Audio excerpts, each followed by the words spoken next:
pengalaman awal-awal waktu masih di rumah itu seperti apa tantangannya Umi? Boleh diceritakan Umi? Benar-benar jadi penuh dengan keterbatasan, bisa dikatakan begitu Umi dulu ya, awal merintisnya itu Umi ya. Bukan penuh keterbatasan lagi, penuh suka duka. Penuh suka duka. Karena kita tak punya modal hanya ilmu sejana muda dan kekuatan hati dengan ingin membuktikan ayat wa may yattaqillah yaj'al lahu makhraja. Sambil jalan juga nanya tuh sama operator gimana cara ini hidupkan traktor, dia bagaimana masukkan giginya, rendahnya tanah mau tutup buruk gitu. Iya. Hanya saya udah turun, silakan makan dulu dah. Jadi sini apa? Jadi Umi coba. Alhamdulillah bisa juga. Jadi kalau dengar rasa nggak percaya gitu. Tapi mendorong dalam hati itu rasa setiap langkah kita itu diperhatikan Allah, dilihat Allah dan dibantu Allah. Itulah yang Mula-mula semua berawal dari mimpi dengan fondasi tekad dan nekat, keinginan dan keyakinan. Meski terlahir sebagai seorang perempuan, sesungguhnya tidak ada kata yang mustahil untuk diwujudkan. Sebab tidak ada pembeda antara laki-laki dan perempuan dalam meraih prestasi dan impian. Asal ada kemauan, ikhtiar, dan tawakal. Meski terlahir sebagai seorang perempuan, mau berdisiplin dan pantang menyerah dalam mewujudkan impian. Ia adalah Dr. Rana Hajah Rusmaini, MPD atau yang akrab disapa Umi Rusmaini, yang telah membuktikan itu semua. Telah merealisasikan mimpi mendirikan lembaga pendidikan yang semula dicibir dan diragukan orang karena dianggap lemah dan tak sepatutnya bermimpi besar sebab ia seorang perempuan. Namun kini dunia Al-Azhar Jambi yang mendirikannya, siapa sangka menjelma menjadi lembaga pendidikan di Provinsi Jambi yang terlengkap dan terbesar. Saya Roman Widodo sejam ke depan akan memandu Anda untuk berbincang dengannya tentang perjalanannya sebagai seorang perempuan dalam menghadapi tantangan dalam mewujudkan mimpi besarnya agar bisa dijadikan inspirasi dan juga keteladanan untuk kita semua.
kita orang di Muara Bungo ini, asal ada anak perempuan, bikinkan rumah, belikan kerbau, kawinkan.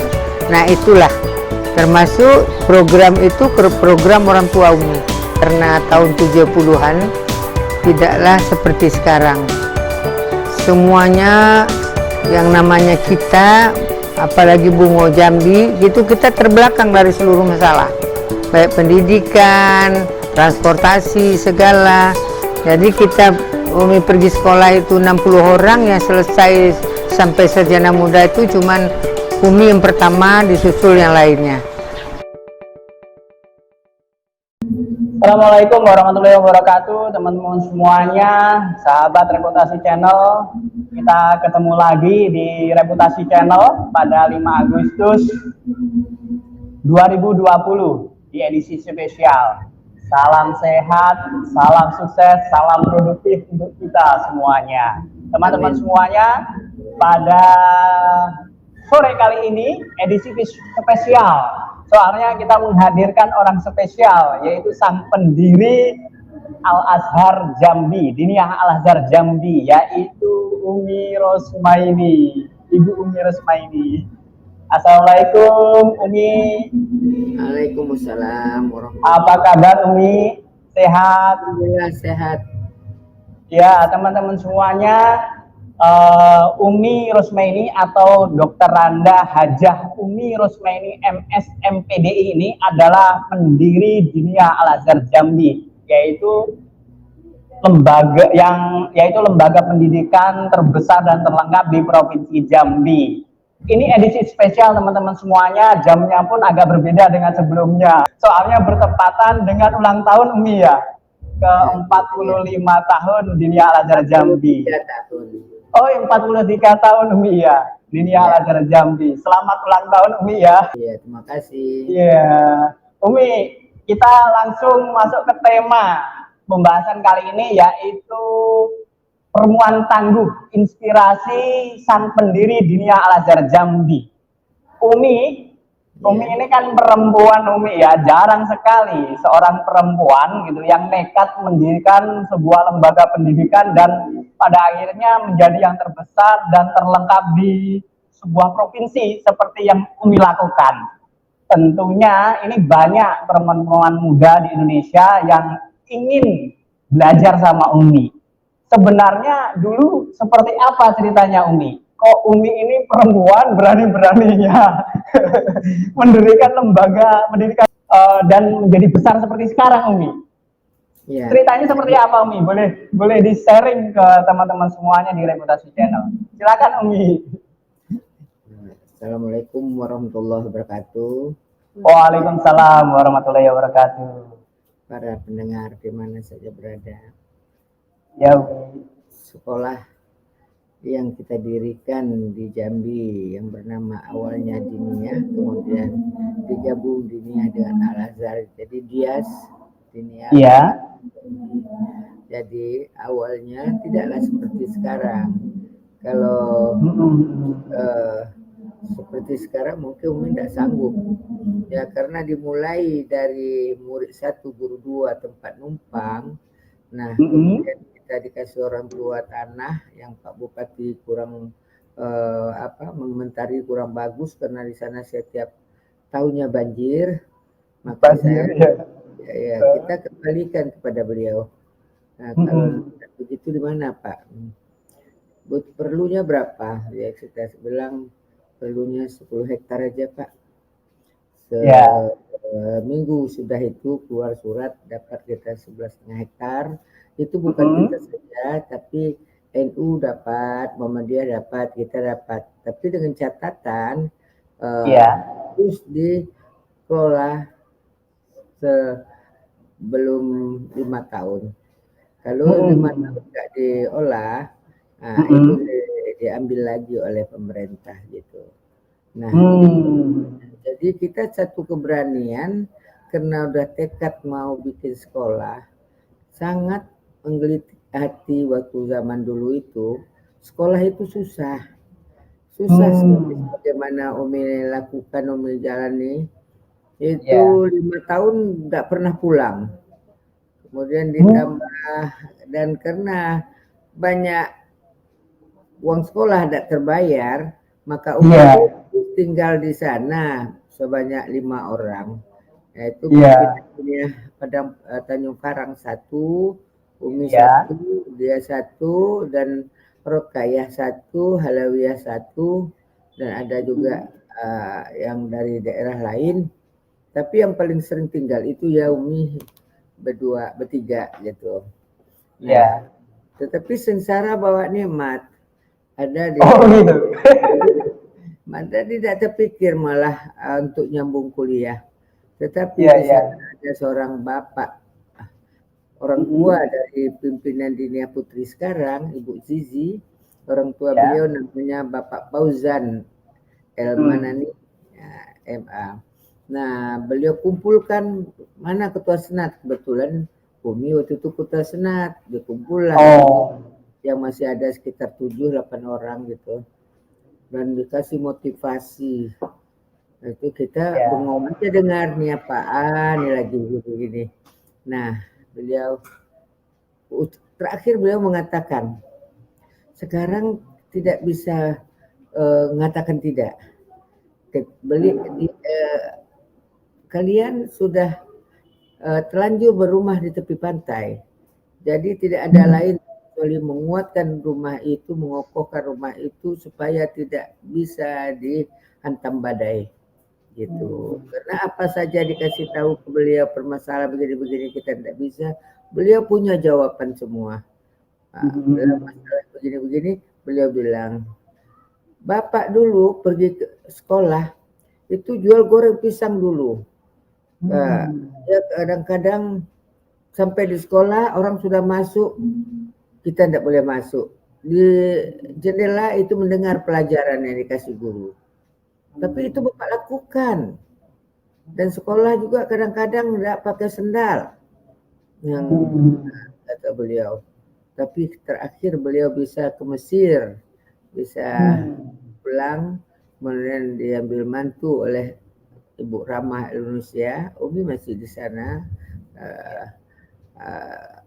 Ya, itulah salah seorang anak beliau yang pimpinan pondok pesantren Diniyah Padang Panjang sekarang itu. Padang Panjang itu ya. Ibu Zizi ya. Iya. Jadi beliau sangat motivator orangnya. Kita kalau sudah mendengar ngomong beliau, berapapun beratnya, berapapun halangan yang kita hadapi, rasanya tidak ada aja. Apa saja kita ikuti. Nah, kita disuruh kuliahlah kita. Nah, sampai sambil ngajar, kuliah sambil ngajar. Nah, sampailah tahun 75 di Padang Panjang. Jadi dari SD masuk tuh, pulang sudah jadi guru.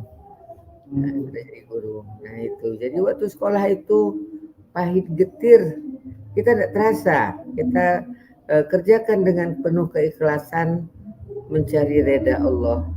Karena terpatri dalam hati ini untuk merubah sejarah hidup, kita harus kerja keras dan bikin program yang benar-benar tidak ngambang gitu.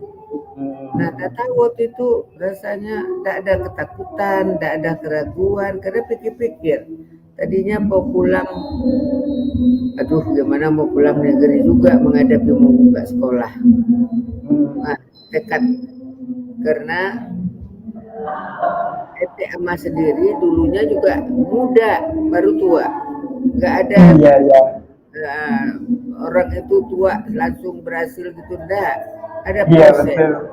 Nah, jadi dengan begitu ada terasa kekuatan, maka Umi pulang tahun 75 itu dan mendaftar dan melamar ke mana-mana, nggak dikasih. Ada saja Bapak yang di Departemen Agama itu mengatakan mau gantikan saya itu ngajar di SMA. Mau benar Pak, saya mau.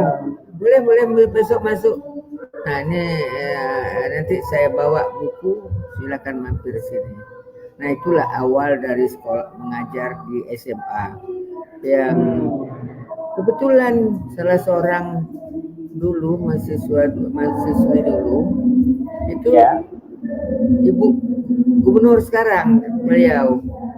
Jadi kita karena semangatnya baru keluar dari fakultas, kebetulan kita diamanahi ketua senat 2 periode. Nah, jadi tidak terasa apa yang dikerjakan itu ringan saja rasanya. Dan alhamdulillah. Tapi 1 tahun cuma di sana karena apa yang terasa di hati itu tak sesalur. Jadi ada 3 orang teman di sana, Ibu Sitanggang guru bahasa Inggris, Ibu Bapak Indra guru olahraga, dan saya guru agama. Jadi kami 3 kompak apapun yang dilakukan bertiga. Jadi benar-benar mengadakan perombakan di SMA itu, dari muridnya nyantai, benar-benar kita bikin sekolah yang bagus, harus pakai dasi, harus bawa buku, tidak boleh taruh di pinggang hanya 1 lembar buku saja. Pelan-pelan, malah masyarakat senang memasukkan anaknya ke SMA itu. Itulah satu hal yang mengembirakan. Dan kemudian mikir, ya ngomong ke Pak Bupati, mau mulai rencana yang pernah disampaikan ke beliau. Nah, jadi tempat numpang itulah kita mulai. Dan insya Allah kita dikasih tanah, kita nggak pikir itu hutan besar, sekarang nggak pikir. Pinjam dengan dengan Pak Bupati, dicari duit beli minyaknya, nah mulai terbuka. Nah kita juga nggak habis usaha itu sambil jalan juga nanya tuh sama operator gimana cara ini menghidupkan traktor, kemudian bagaimana masukkan giginya, gigi rendahnya tanah mau diguruk gitu. Iya.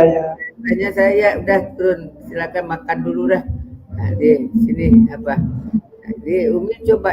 Alhamdulillah bisa juga. Jadi semangatnya kurang kerja sambil belajar membawa traktor.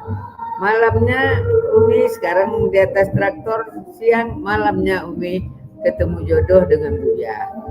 Nah, itulah satu kesan yang luar biasa. Sudah nikah malamnya berpisah, ketemu aja di Mekah. Nah, itulah salah satu. Jadi kalau diingat-ingat rasa nggak percaya gitu. Tapi mendorong dalam hati itu, rasa setiap langkah kita tuh diperhatikan Allah, dilihat Allah, dan dibantu Allah. Itulah yang membuat kita semangat. Hilang rasa takut itu semua. Itulah. Nah, ini awal-awalnya seperti itu, Mi ya. Jadi memang terinspirasi dari gurunya ya, tentang bagaimana kesulitan pendidikan saat itu dan sebagainya, Umi ya. Ya. Kita kebetulan senang. Kita kebetulan senang membawa atau pergi ke tempat ibu pimpinan untuk bercerita aja. Tapi cerita itulah yang membawa semangat gitu. Dia bilang kalau kita mau jadi orang yang berhasil, tidak boleh pembosan. Tidak boleh pembosan, harus sabar. Dan terus berjalan, itulah kata beliau. Dan kemudian digantikan oleh Ibu Haji Asnania Saleh. Begitu juga alhamdulillah kita dapat bimbingan dari guru-guru yang lain juga gitu. Itulah ceritanya. Dulu itu tadi kan diceritakan dimulai dari sewa rumah, Umi ya. Bukan sewa. Gimana? Dipinjamkan rumah. Ya 5 tahun. Itu dulu dimulai dari apa, Umi? TK, SD, SMP? Kita mulai awal itu dari mengadakan pengajian. Jadi, dari mengadakan pengajian. Taman baca Al-Quran, anak-anak harus diantarkan jam 5 pagi-pagi subuh, harus dijemput. Jadi gitu. jadi itu benar-benar nggak menyangka Iya, membawa iya, iya. satu perubahan di daerah situ karena lebih 100 orang yang dijemput diantar di sana. Dia tahu berikutnya baru kita buka sekolah. Iya, iya, iya. Buka sekolah itu murid pertama, murid 1, guru 2, tempat numpang. Itu. Iya, iya, iya, iya. Itu alhamdulillah jumlah murid 8 orang tahun itu. Iya, iya, iya, iya. Itu Ada rasanya. pengalaman awal-awal waktu masih di rumah itu seperti apa tantangannya, Umi? Boleh diceritakan, Umi? Kalau tantangan luar biasa, murid Ya. ada 8 orang. 8 orang pagi-pagi itu teman yang adik kelas namanya Ibu Erna AHD, kebetulan beliau Ya. sekarang almarhum. Ya. Ya. Nah, itu dia datang. Uni orang depan itu kebetulan janda, pinjam uang beras. Nah, Umi bilang, ya kasihlah. Gitu. Umi pikir ada uang. Rupanya uang itu cuma 5.000, dipinjam 5.000. Sesudah itu datang lagi dia. Uni, Iya, iya. kita belum mulai masak karena nggak ada mau dimasak. Hah? Tapi Iya, tadi iya. kan, kenapa sekarang nggak bisa? Ya dulu cuma segitu, kan segitu duit kenapa harus dikasih semua pada orang? Nah, ini mau sholat duha dulu, sholat duha. Di sholat duha tuh ada majalah lama, lihat kata Umi dan Umi lihat dan baca. Di situ ada kalimat mengatakan Allah tidak akan pernah merugikan hambanya. Wah, begitu baca itu semangat Umi. Nah, siap pakaian segala Umi jalan. Waktu itu belum ada kendaraan. Jalan ke pasar. Sampai ke kantor pos, mendingan mampir dulu, mana tahu nanti ada wesel kosong gitu kan. Ya Umi kan kirim-kirim wesel kosong, kemudian dibalas orang dengan uang kan. Sampai di sana baru di depan pintu pos. Assalamualaikum. Waalaikumsalam. Apa kabar Pak? Aduh, saya mau ke tempat ibu. Apa Pak? Ini anak saya punya anak sakit.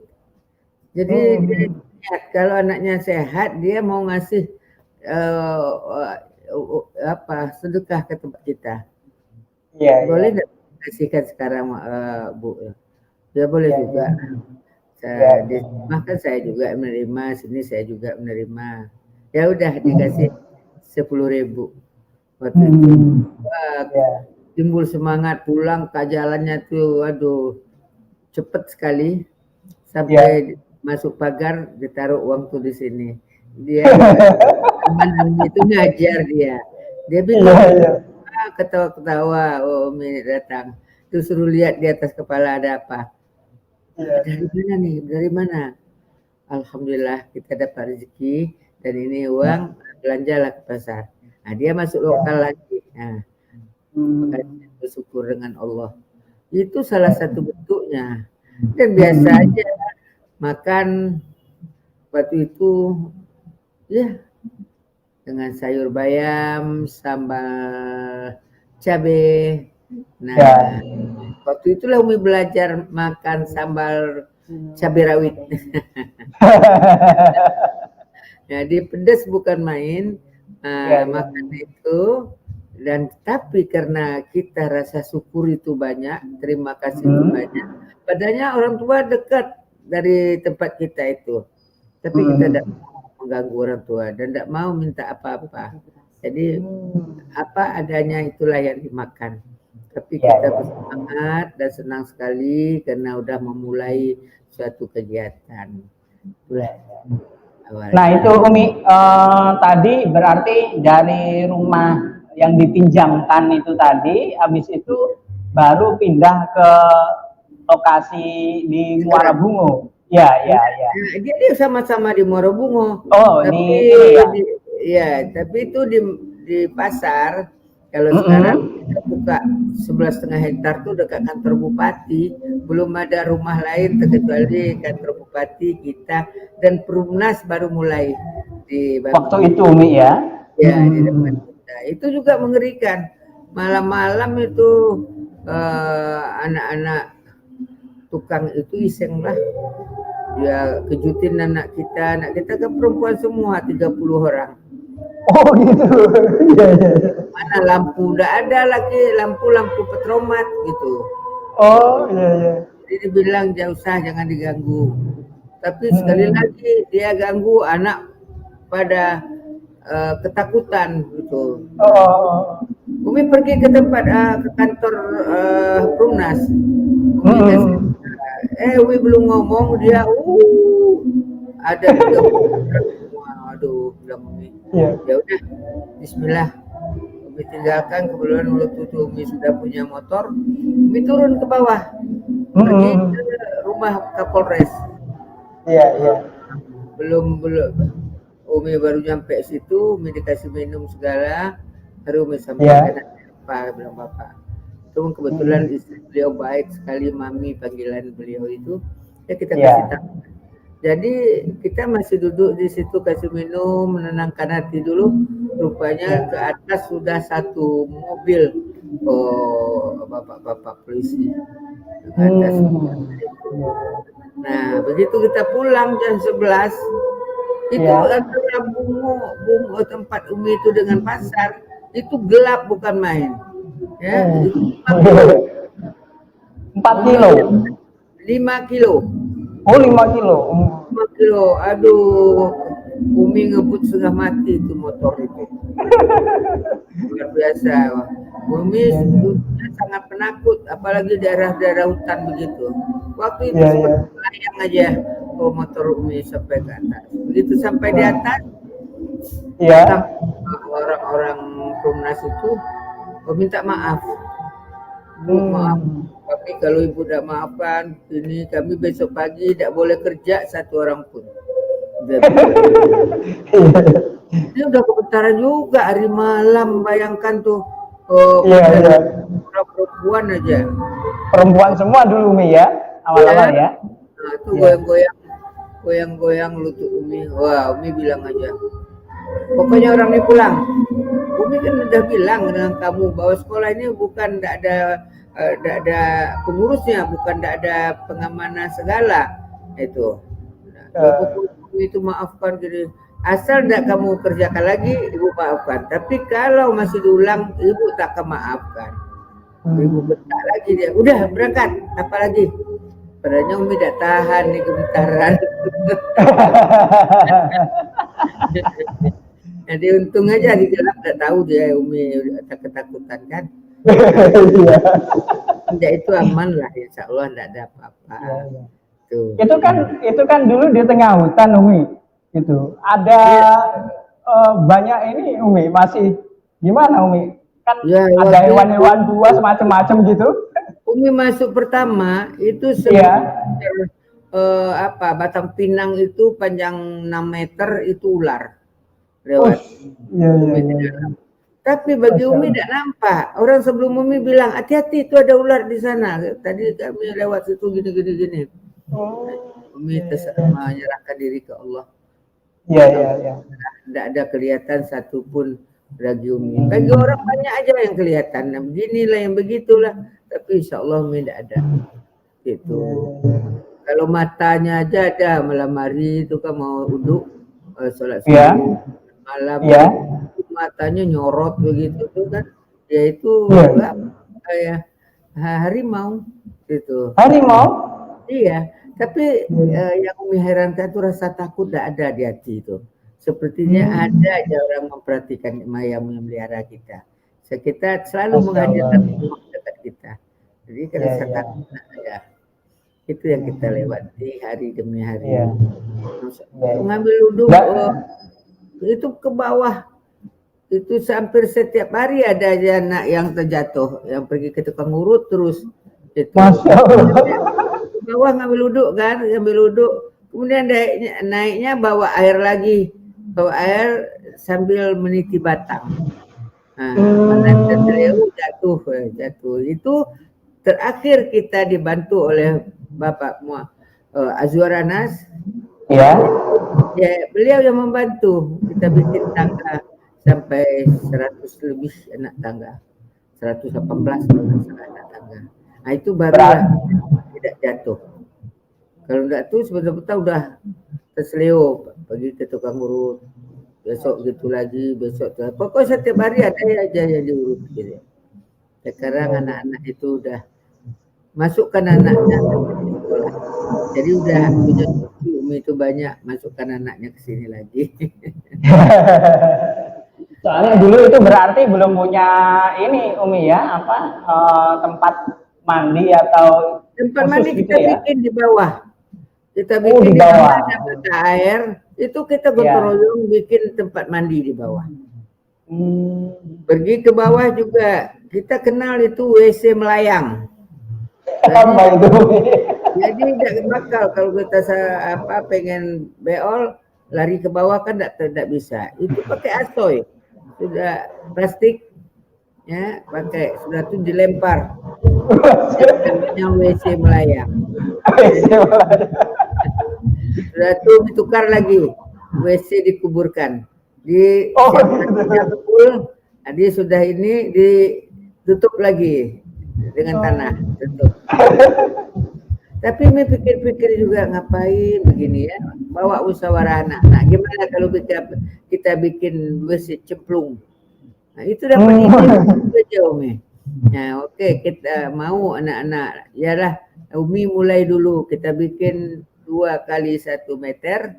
Nah Umi dulu yang menggali sejengkal.